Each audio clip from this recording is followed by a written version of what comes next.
Hello, my name is Danny Wilten. Welcome to part 3 of the overview of the research that has been taking place since 2011.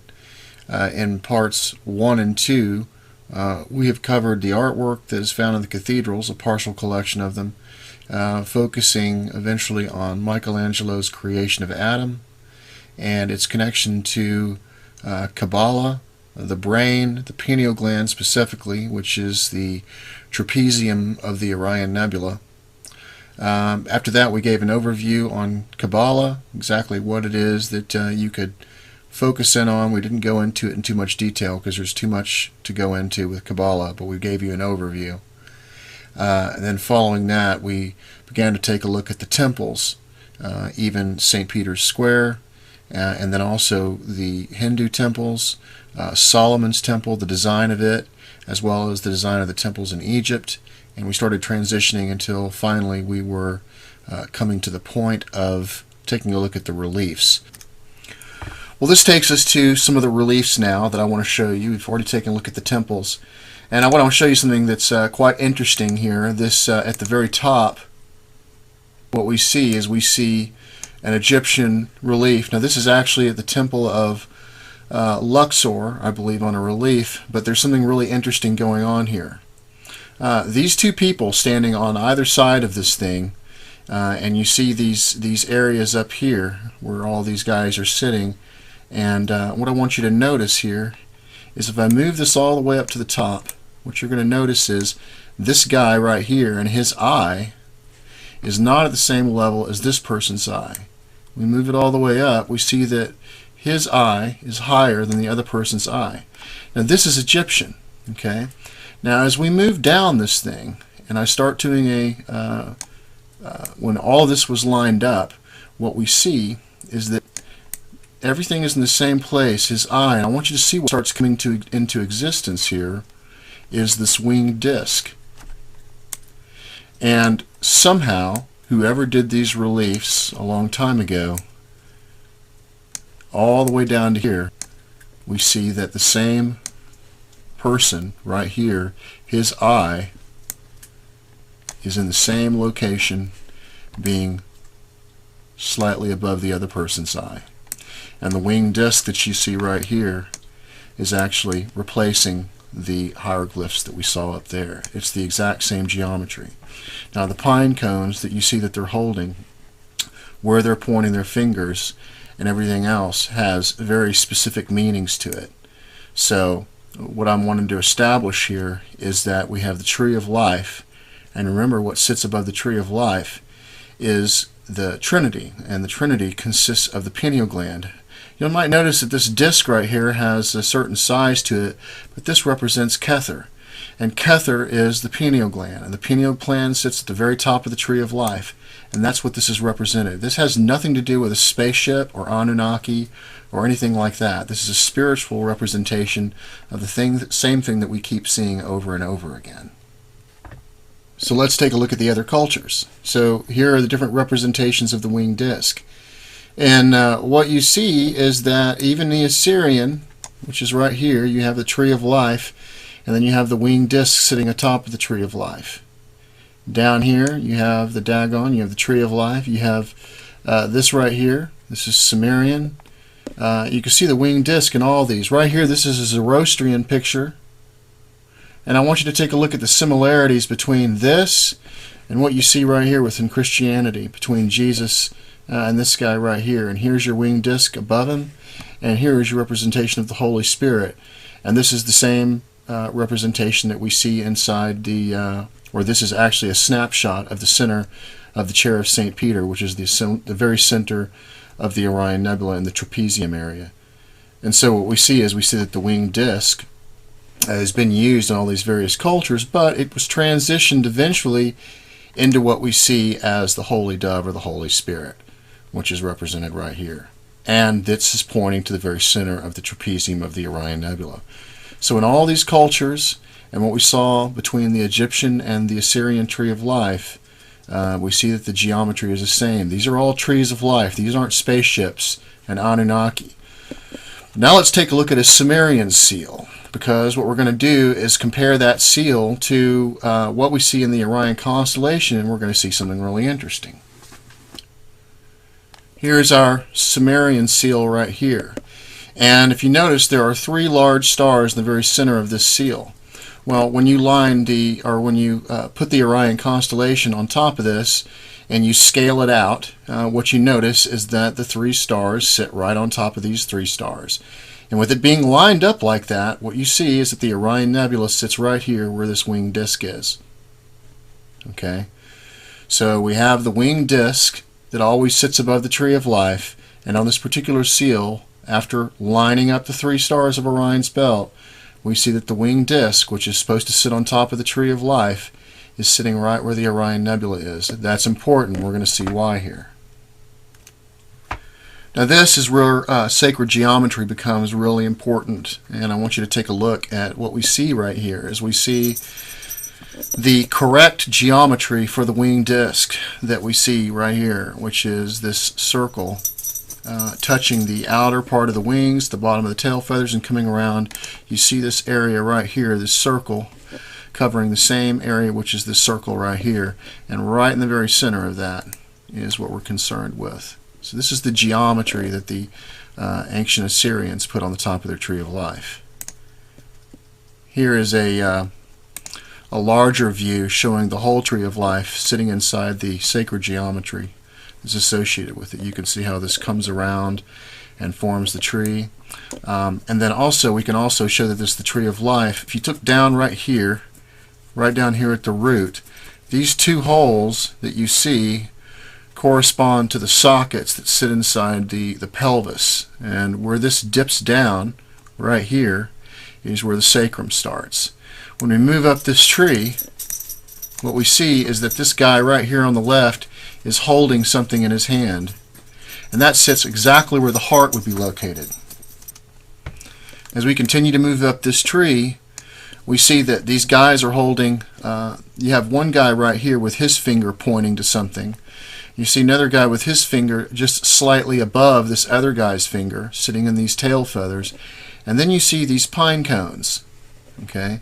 And this pine cone right here is sitting right at the bottom of this disc.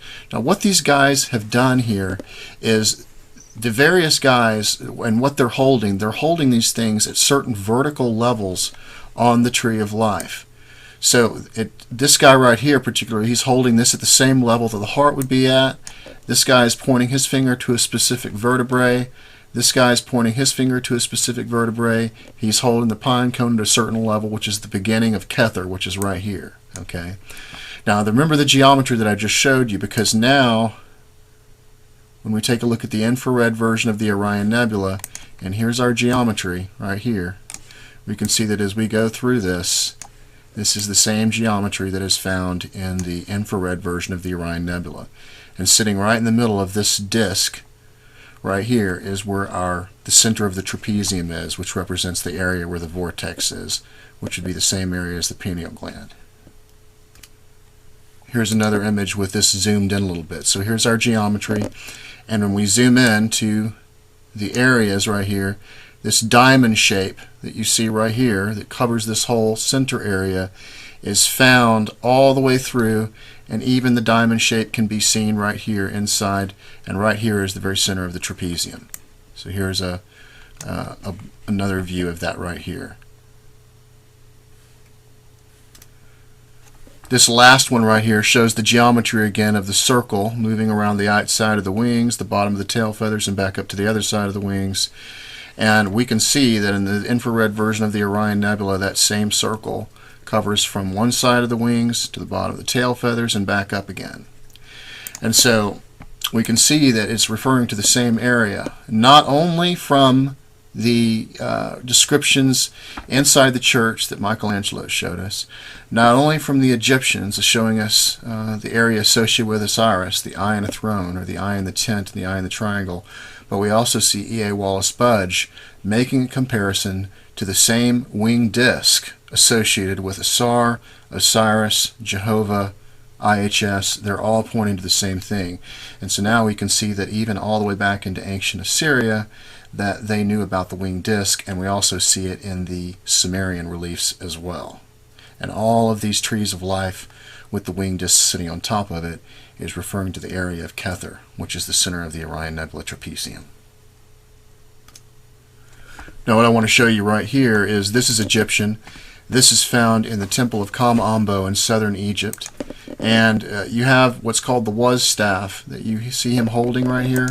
And at the bottom of the was staff, where the tip of this little spear is on the bottom of it, is at the base of the sacrum. And coming up, you see where his hand is located? Okay, well, we're going to show you that in just a second. Also, if you notice the way that this is designed, these little structures are designed right here. They're like puzzle pieces. And the very top vertebrae fits right in here, in this area right here. And it's showing the spinal cord coming up. The spinal cord actually ends right here. And then you have the pons area coming up. Where these three lines come together, right here, is where the pineal gland is located. Now let's take a look at the Assyrian one right next to it. I want you to notice where his hand is located, where this bottom of this thing is located. Now I want you to notice where his hand is located. They're both located where the heart is. And so we have the winged disc, and we have these areas associated with the vertebrae. Okay. So there's these two top vertebrae, which are called the axis and the atlas vertebrae, is what their fingers are actually pointing to. The bottom finger right here is pointing to the axis. This other finger over here is pointing to the atlas vertebrae. You notice how both of these incorporate the Fibonacci spiral. As it spirals around, you can see that the spiral comes right down at the base of the top of his hand. So it's like this guy is cradling this guy's skull. Okay. But all these, you wouldn't even know this unless you knew what to look for. All of these temples are puzzles. But you can see the same architecture in the staff where his hand is located, and where the bottom of this thing is associated to the same things that we see over here on this Assyrian. So this is Kether, where these three come together. We might even consider that the Trinity. And we can see on both of these, even on this one right here, as the spiral comes around, it stops right at the base of where the tail feathers are, because this is when we begin moving into the head area. And just as we've seen in the Orion Nebula, the whole Orion Nebula is a head where the center of it is the pineal gland. I wanted to show you this one more time. I wanted to show you a different image. Here's the base, where the base of the was staff is, and I have it this one right here where it's slightly transparent, and this where it's mostly transparent, so you can see how this spear comes down to the very end of the sacrum. And then right here at the top, you can see the way that they've designed this thing, and they've designed it so that that top vertebrae fits right in there just like that. And so where this guy is sitting, and where the top of his head comes into a point, is where the actual spinal cord ends and the pons starts. Now I want to show you a detailed image showing the skull and the brain and this puzzle piece, along with the Eye of Horus sitting in there with it. So here's our same relief right here. I showed you. This is the very top of this thing. Here's his hand, and here's your spinal cord. Now I want you to notice the Eye of Horus fits over the brain a certain way. And as we move up this particular thing right here, this is the last vertebrae coming out right here. And then you have the throne sitting right here. This is where the spinal cord ends, and if you notice, it ends right where the pons area is. And then you have the three lines coming together and meeting right here, and then this is exactly where the pineal gland is. So this is the detail of that particular relief right here at the very top where the head is. Now something to take note of as far as the Fibonacci spiral that we keep seeing. Remember, we saw this inside the Church of the Jesuits, spiraling around. But I want you to notice that it's spiraling around into the pineal gland area. So knowing that, then what we do is we take that same spiraling action that spirals from the pineal gland, and that is what gives us, and probably what gave the ancients the understanding to spiral things out from the pineal gland all the way out until you get to the sacrum area. Because it fits the body just perfectly when you do that. Right here you have the eye and the triangle. This is by Athanasius Kircher. If you notice, it's the same structure as what you see in the Tree of Life. the disc with the eye in it, that represents the same thing as what we see inside the Orion Nebula trapezium. Here's our eye in the triangle right here, and here's another representation of it right here. Alright, I want to show you some alchemical art, and I want to show you why I have what I have on the left here done this way. The pyramid is actually associated to the head. It's actually associated to the mind. And what the Neoplatonic, or the Alexandrian Neoplatonic mystics understood the pyramids sitting in Egypt to represent, where they represented the tomb of Hermes, or the representation of universal mind. When we say universal, we mean the all-encompassing universe that exists inside the macrocosmic man, which is where humanity exists.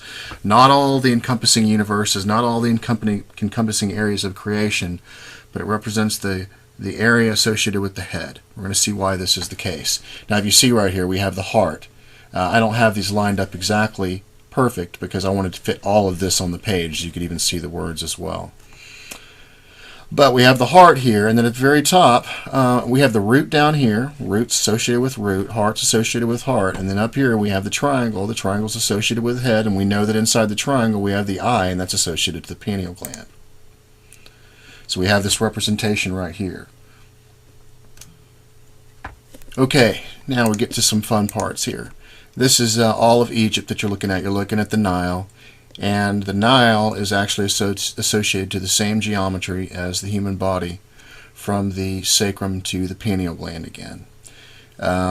So when we look at this thing, what we're looking at is we're looking at the root associated to this area right down here. And then we have the spinal cord moving up. This area that we get to right here, right where you see my hand, this is where the 3 pyramids are located, the Great Pyramid.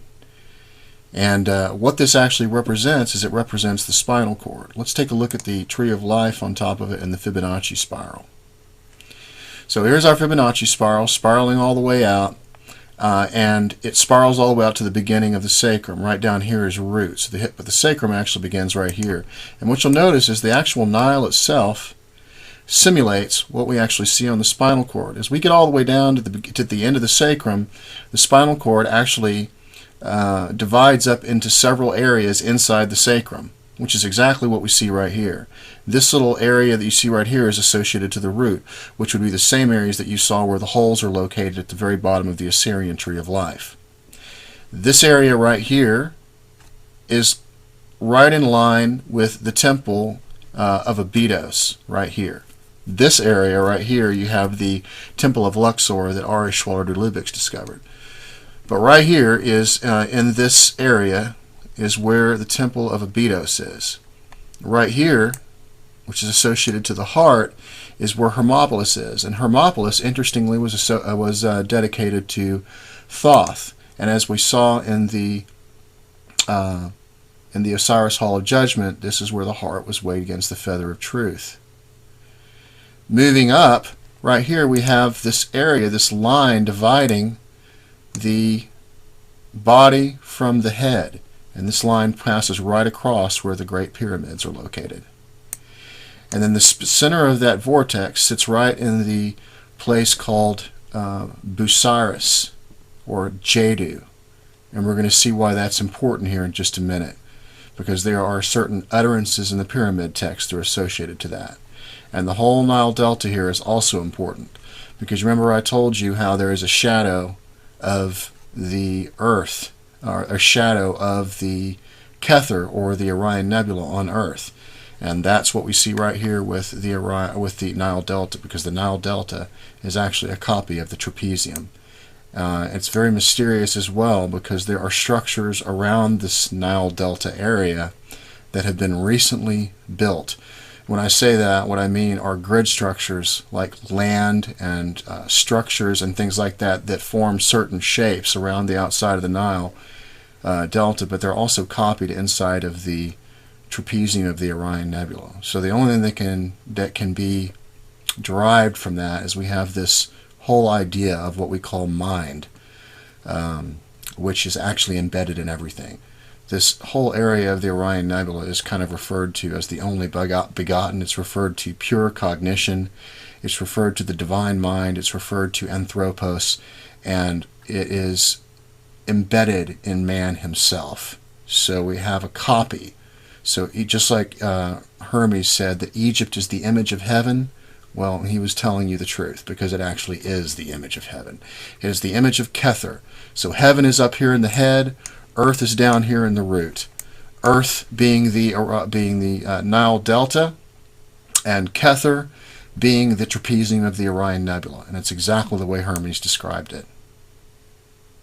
So when we continue to move this way, the geometry of the Egyptian relief, you can see, is now on top of the Nile and the Nile Delta. As you can see, we have the beginning right here, which is the beginning of the sacrum, coming up right where the heart is. You'll notice the heart sits right there.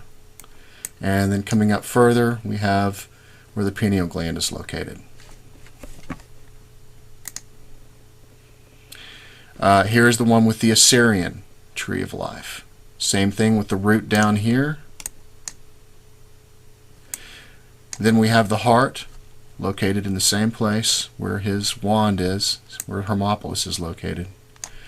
The very top of the tree of life right here, just before we get to the tail feathers, is located where Memphis is. Then we have the door into the skull, which is where the Great Pyramids are located, and then we have Busiris, which sits right in the center of the winged disc. You'll also notice that the disc, because these are also associated to the size of these discs and the perfect hexagon that you see that they create, is because if you put the sacred geometry on top of them, the discs are exactly the same size as what you see inside sacred geometry, and that's why the disc of Kether is the same size as the disc you see inside the tree of inside the winged disc there.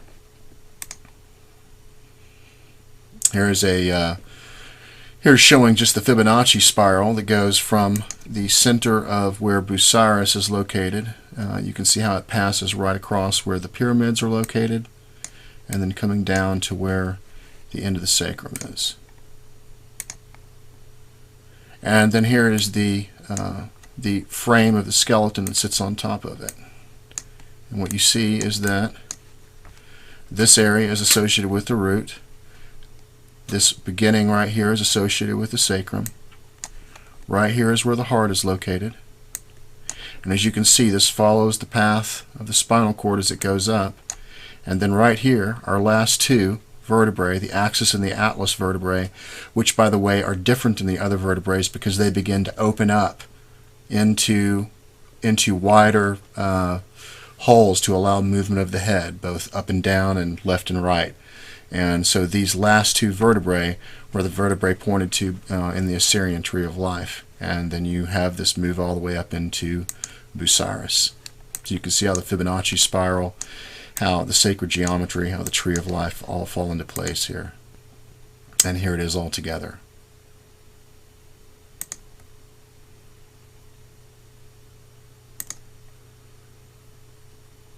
All right. So we have all of these right here, and they're associated to the same geometry that we see on the tree of life. Oh, here we go, right here. This is a good one. You see this area right here sits right where these holes are, and you can see that where the sacrum starts is right where this begins, right where it would look just like that if you were looking at a spinal cord, how it divides out into these different areas. You can see where the heart is located. You see where the tree of life ends, right where Memphis is, and now we're moving into the skull area, and then in the very, very center of the Nile Delta, we see Kether. Now let's move back over to some Christian symbolism. This symbolism that you see right here, you'll notice that there are particular symbols. If you type in God the Father in the Google images, you're going to see these pictures of what they call God the Father in Christian symbolism. And it's always a picture of God with a triangle around his head. Now the interesting thing is that most of them that you will find have the same slopes as the pyramid in Egypt. Okay, and what's particularly interesting about this one found in St. Joseph Cathedral is that the air shafts that move along the pyramid here are in the exact same angles and placement that we see in here. So whoever did this knew what they were doing as far as the pyramid goes. There's other ones as well. Here's another one with God the Father. You'll notice I've got pyramids around these to show you the same slopes as the pyramid according to what we see. This was also in St. Joseph's Cathedral. See where Spirit is located up here at the very top.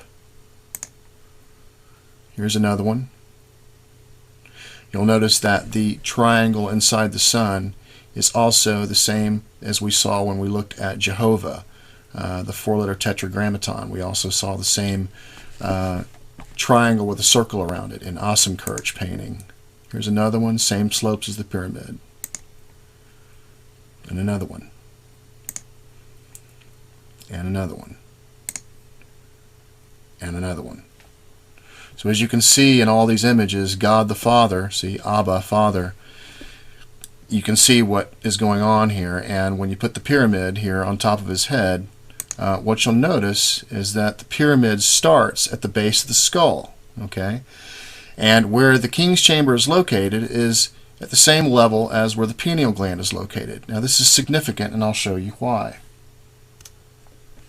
Okay, so now we're going to see why the pyramids and where they're placed in Egypt is important. We've already seen that when we travel all the way up, right here where it meets the base of the skull, these are where the pyramids are located. Now I want you to notice that this area that you see right here, right where those little dots are located, right where the pyramids are located, this is also called the pyramid of the brain. Now listen to what Manly Hall has to say real quick. Get a key to one part comes far towards opening all the rest of the mystery. We know that some of it has even reached into modern anatomy in names and words. We know that the upper axis of the spine where it joins the skull was known even in science as the pyramid. The upper axis of the spine where it joins the skull is called the pyramid. So he's made a confirmation there, pointed it to the mystery, and he's now shown us that this area is the same as what the pyramids of the brain are located. This is where the pyramids start, and that's why we see them there. But the pyramids in Egypt, if you notice, we have the Great Pyramid is missing its capstone. Well, it's missing its capstone not because it was some gold capstone that was misplaced a long time. It was done that way on purpose. Even the Buddha Bajur, which is an ancient Buddha temple, does the same thing. At the very top of it, it has two empty rooms, nothing inside of it. What this actually represents, the capstone, is it represents something metaphysical. It represents as we move up the pyramid and move to the very top of the pyramid, we're actually moving, it's another version of the tree of life. And the very, very top of the pyramid is associated with the physical universe or the visible universe moving back into the unseen universe. We can also see this in Rosicrucian art as well. So let's take a look at some of that. So when we take a look at the pyramid and its association to the head, which is what we now know, based on the art in Christian cathedrals, based on what Manly Hall said, based on what we see in Egypt, and all the geometry associated all the way across the cultures. This is the design of the pyramid. If you notice, the Eye of Horus is associated with the brain and the way that it sits on here, this throne right here, it travels all the way down where the spinal column is. These little two humps that you see right here are associated with the outside of the skull. You can see how the brainstem follows right down and goes down into the subchamber. Where the king's chamber is actually located is sitting right inside where the center of the trapezium is and where the pineal gland is located. As we move all the way up to the top, we're missing the capstone. We're missing the capstone because something is still left unfinished. The reason it's left unfinished is because we're still sitting where the pyramids are located. That's where they start.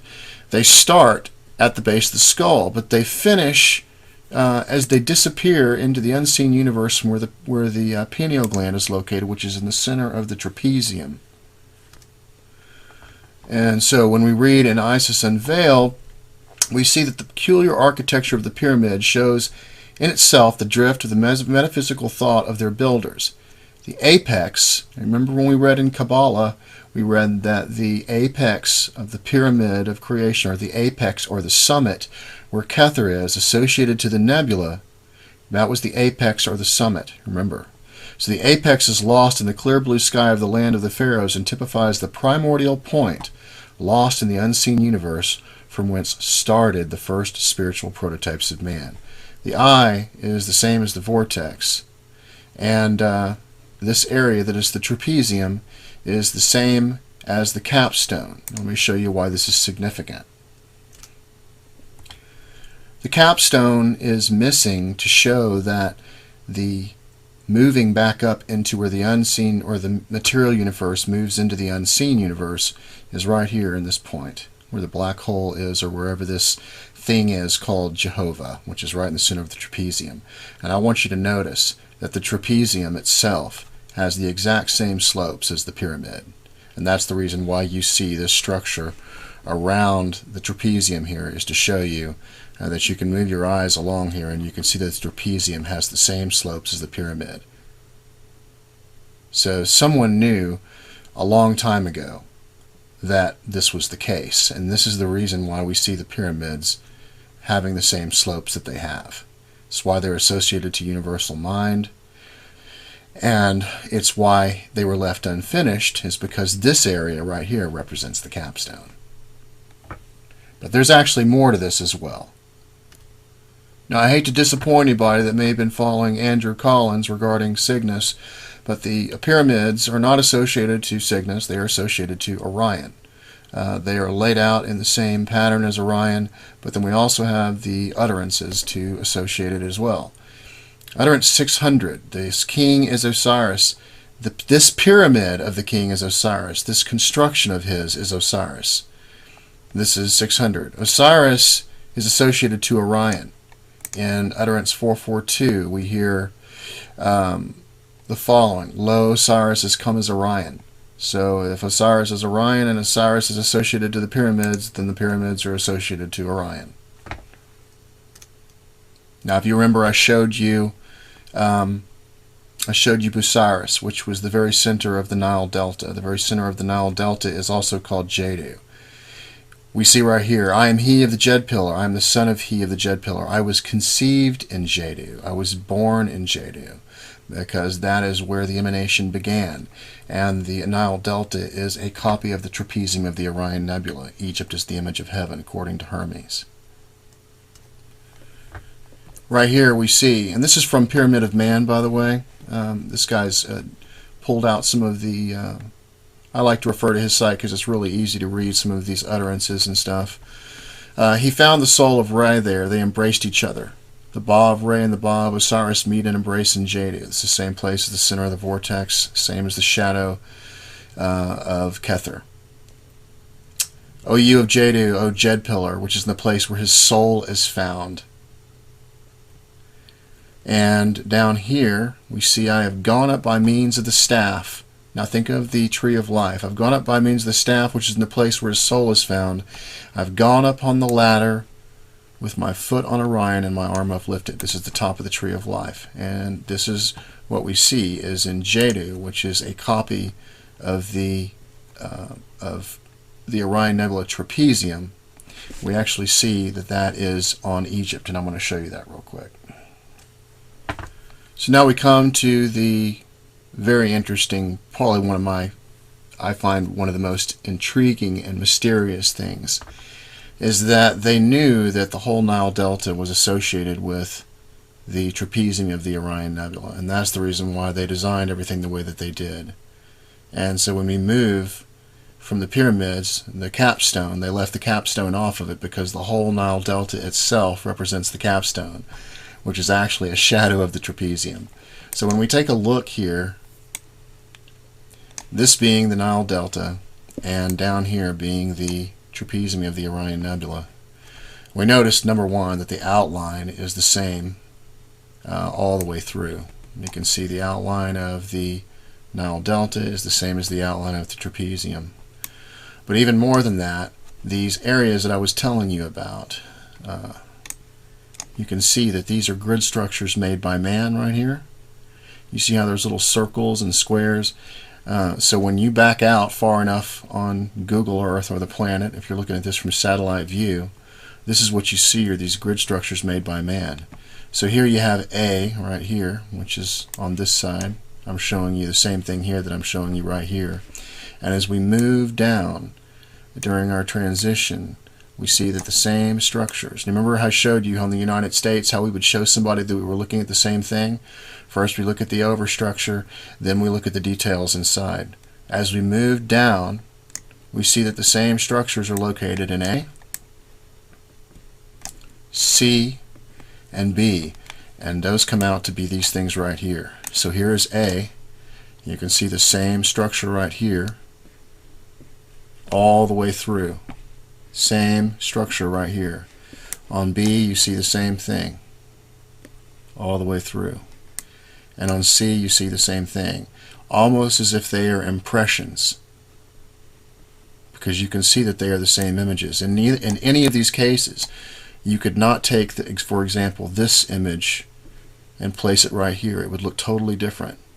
But you can see that they are basic representations of the same impressions all the way through. Now, what does this tell us? Well, it tells us something really interesting, because these are all recent man-made things, yet we can see them being copied inside the trapezium of the Orion Nebula. Well, nobody knew about the Orion Nebula, although, or probably when these structures were built, they couldn't see the Orion Nebula trapezium this way. This wasn't done on purpose. Somehow, well, what is actually really happening here is the Orion Nebula itself, which is this divine mind, which is this atom cadmium that we all live inside. It's embedded in every living thing. This is what's described in all of the mysteries, and that is why, when we take a look at the tree of life, that Earth, which sits at the bottom of it, is actually a shadow of Kether. And there's one place we can confirm this. Well, there's actually many places we confirm it, but I'm going to show it to you in that one book called The Ladder of Lights. So we know that the nebula is associated with Kether based on what we've read in here. We know we've seen the trapezium, we've seen the angles of it, we've seen that the slopes of it match the pyramids. We know that there's a vortex inside the trapezium, so that is our eye inside of the triangle, and that is our eye that sits inside the capstone that sits at the very top of the pyramid. It was left off of there because the Nile Delta is a shadow of Kether. We must remember Kether is at the top of the tree of life, and a treetop has a number of unique attributes. It is the point at which the tree appears out of nothing, so to speak, though in fact it emerges from itself, which is metaphysically the same thing. If we bother to look down on the tiniest sapling sending out its confident leaves from its own invisible heart, it may teach us something about Kether. The imprint of heaven is often discernible on earth, if we take the trouble to search for such natural letters of celestial script. And then from Hermes we see that Egypt is the image of heaven. And so now we know why we see a copy of it on earth. And there's one final image I want to show you. Triangle, which is the triangle that represents the trapezium right here that sits right on the top of the middle area that you see right here. That's the very center of the earth. And in case you didn't know, the Nile Delta itself is the very center of all of Earth's land masses. And it is the triangle that sits right there. The Egyptians knew this, or whoever built those pyramids knew this a long time ago. And the trapezium of the Orion Nebula, this is the pineal gland. But what I want you to notice here is the pineal gland is just the strongest area that sits right here. But you'll notice that there are similarities over the whole face of the earth that you see right here. Even the waterways that divide the land masses that you see right here can be seen in the division of the nebula all the way through as well. So the whole imprint of the nebula is actually sitting on top of Egypt, and you can actually see the copies of it that exist in all of these areas. But you can still see it. You can see it extremely easy when you zoom all the way down to the Nile Delta itself, look at the patterns around the Nile Delta. But when you zoom out, you can actually see the divisions that exist between the land masses in the exact same locations as well. Well, one of the last things I wanted to show you here was the Mayan creation myth. We have the three hearthstones of creation right here. And Aldatex, Siph, and Rigel are those. And in the middle is what they call the fire and the hearth. Now this pyramid that you're seeing right here, this is called El Mirador in Mirador Park. This is the cradle of the Mayan civilization. And what they're showing on this site right here is they're showing the three hearthstones of creation right here. And in the middle you see the Orion Nebula, which is the fire and the hearth. This is the area which is the beginning of creation. Now what I wanted to show you about this is the act of seating the stones in the triangular pattern of the hearth created an image of the face of the earth and the sky at the same time. So this is one more confirmation to show you that the Mayans saw that this area is actually the face of the earth as well. It's a creation of an image on the face of the earth. So that's another thing pointing to the idea that Egypt is the image of heaven, is also copied in the ancient Mayan myths as well. Now, interestingly, this is located in the sacred Popol Vuh. The sacred Popol Vuh is the Mayan creation story, and it was hidden in a Catholic church altar in Guatemala and discovered. So someone knew about it and they hid it on purpose. But here we can see it right here. Well, that pretty much concludes the overview. I know it was a long overview. Thanks for putting up with it. I'm going to be creating some kind of a book here pretty soon based on all of this information. It may take several books to do. I'm thinking of doing a coffee table book that's going to contain a bunch of high resolution images with just a little bit of verbiage underneath them. I'm also going to create a very detailed book that's going to have all of the information in it as well. That may take a couple of volumes. I'm not really sure how I want to structure it yet. I do plan on coming out with at least one or two books this year. My hope in all of this is to for everybody to come to the realization that all of these things were not necessarily separate from us. They're all talking about the same thing. We're dealing with the mysteries here. The things that I've shown you have never been seen before by modern folks anyway. If there are people that do know about this, they haven't been forthcoming in bringing it out to the public. But we can see that these things that were in all of these cathedrals, they go all the way back to ancient Egypt.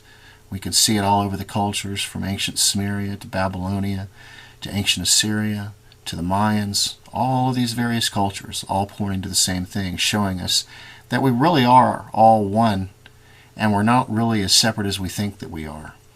And then when we even think of the Atom Kadmon, that we all exist inside this one larger being right here, it kind of gives us a different perspective, that we're not all separate. We all belong to the same person, the same man that began its creation right here in the center of the trapezium. So look forward to my books. I hope this helps you guys as far as an overview. Let anybody know if there's any radio interviews you would like to have me on, if you would like to have me speak anywhere or what have you. I'm going to be open for that. So you guys take care, and I'll talk to you soon.